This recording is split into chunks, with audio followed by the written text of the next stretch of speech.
Periods late हो गए हैं, मिस हो गए हैं, जिस डेट पे आने वाले थे उस डेट पर तो आए ही नहीं। और उसके लिए मैंने क्या किया, मैंने सोचा कि कहीं मैं प्रेग्नेंट तो नहीं हो गई हूँ, तो मैंने प्रेगनेंसी टेस्ट कर लिया, तो वो भी नेगेटिव आया है। तो क्या रीज़न हो सकता है कि मेरे पीरियड्स लेट हो गए हैं?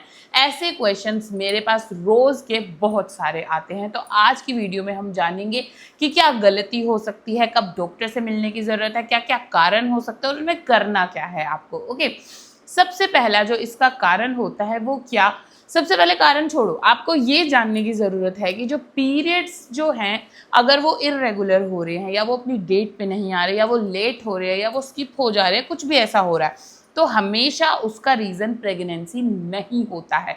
उसके अलावा और भी बहुत सारे रीजंस हो सकते हैं, जैसे कि सबसे पहला रीज़न हो सकता है उसका स्ट्रेस।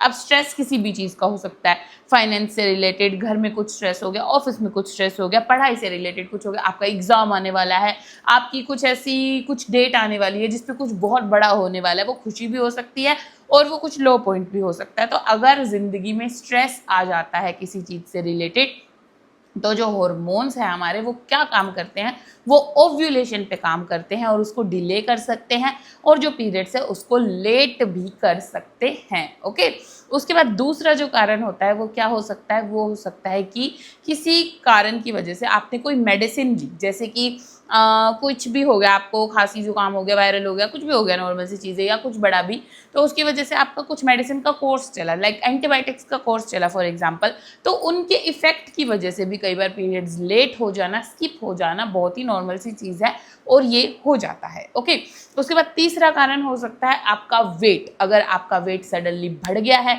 या सडनली आपने कुछ क्रैश डाइट वाइट करके एकदम से कम कर लिया है कुछ किलोज, आप खुश तो बहुत होंगे कि हाँ मेरा वेट ज़्यादा था, मैंने एकदम से कम कर लिया, लेकिन आप देखेंगे कि आपके पीरियड्स पर वो बहुत ज़्यादा असर डाल सकता है, क्योंकि वो डायरेक्टली काम करता है किस पे, आपके हॉर्मोन्स पे। तो उसकी वजह से आपके पीरियड स्किप हो जाना, लेट हो जाना बहुत ही कॉमन सी चीज़ है और ये इसका बहुत बड़ा रीज़न हो सकता है। ठीक है, उसके अलावा क्या कारण हो सकता है, उसके अलावा हो सकता है बहुत ज़्यादा एक्सरसाइज करना। तो कुछ लोग क्या करते हैं, बहुत ज़्यादा एक्सरसाइज करते हैं, लाइक जिम में या कुछ भी है ना, तो उसकी वजह से भी डायरेक्टली आपके मसल्स पे काम होता है, आपके हॉर्मोन्स पे काम होता है और आपके पीरियड्स पर डायरेक्टली असर पड़ सकता है। ओके, उसके अलावा अगर आपको हॉर्मोन से रिलेटेड कोई दिक्कतें हो जाए, फॉर एग्जांपल पीसीओडी या पीसीओएस, मतलब पॉलीसिस्टिक ओवेरियन डिजीज या पॉलीसिस्टिक ओवेरियन सिंड्रोम, जिसके अंदर क्या होता है कि ओवरी जो होती है, अंडाशय, उसके अंदर सिस्ट या पानी की थैली बोलूँ वैसा कुछ बन जाता है। तो उसकी वजह से कॉमन सी चीज़ है ये, पीरियड्स लेट आना, स्किप हो जाना, वेट गेन होना, हेयर आ जाना अनयूजुअल जगहों पर, तो पिंपल्स होना, ये सब कुछ चीज़ें, तो ये भी एक बहुत बड़ा इसका कारण होता है। उसके अलावा एक और हार्मोन की वजह से हो सकता है थायराइड हार्मोन, क्योंकि जो थायराइड हार्मोन होता है वो बहुत ज़्यादा असर डालता है हमारी मेंस्ट्रुअल साइकिल के ऊपर। तो अगर उसके अंदर कमी या ज़्यादापन देखा जाता है तो वो भी डायरेक्टली असर डालता है किस चीज़ पर, आपके पीरियड्स की साइकिल के ऊपर। तो ये सब चीज़ें होती है। उसके अलावा मान लो कि आप सच्ची में प्रेग्नेंट भी हो, कि पीरियड्स लेट हुए, इसका मतलब है कि हाँ आप प्रेग्नेंट हो, लेकिन आपने टेस्ट गलत टाइम पे किया। कब टेस्ट किया, आपने ज़्यादा अर्ली टेस्ट कर लिया। तो जब पीरियड्स को मतलब लेट होने के एक वीक ऊपर हो जाए, उसके बाद नॉर्मली आपको टेस्ट करना चाहिए, क्योंकि उसके अंदर हम टेस्ट करते क्या है, बेसिकली वो होता है यूरिन प्रेगनेंसी टेस्ट। तो यूरिन के अंदर एक हार्मोन होता है एचसीजी हार्मोन, उस एचसीजी हार्मोन के लेवल को हम टेस्ट करते हैं।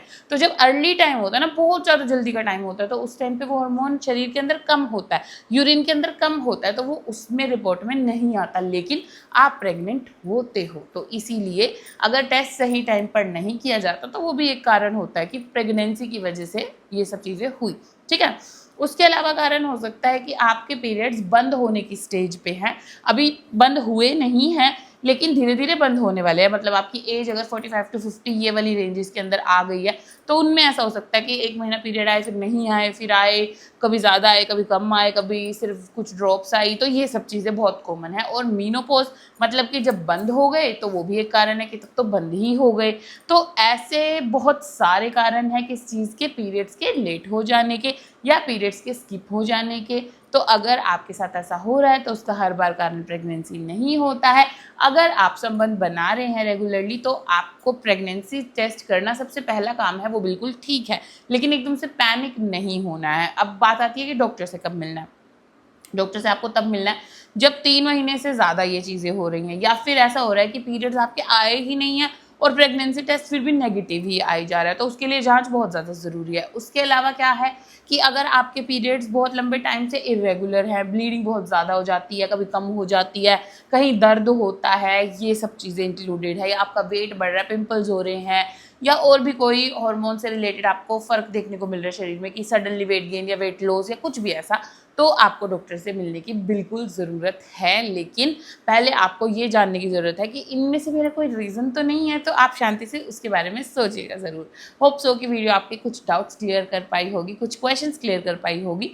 वीडियो को अंत तक देखने के लिए आपका बहुत बहुत धन्यवाद। अगर आपको ऐसे और टॉपिक्स चाहिए तो मेरे साथ जुड़े रहिए, और अगर आपके मन में कोई क्वेश्चन है तो वो आप कमेंट सेक्शन में मुझसे पूछ सकते हैं। बाय।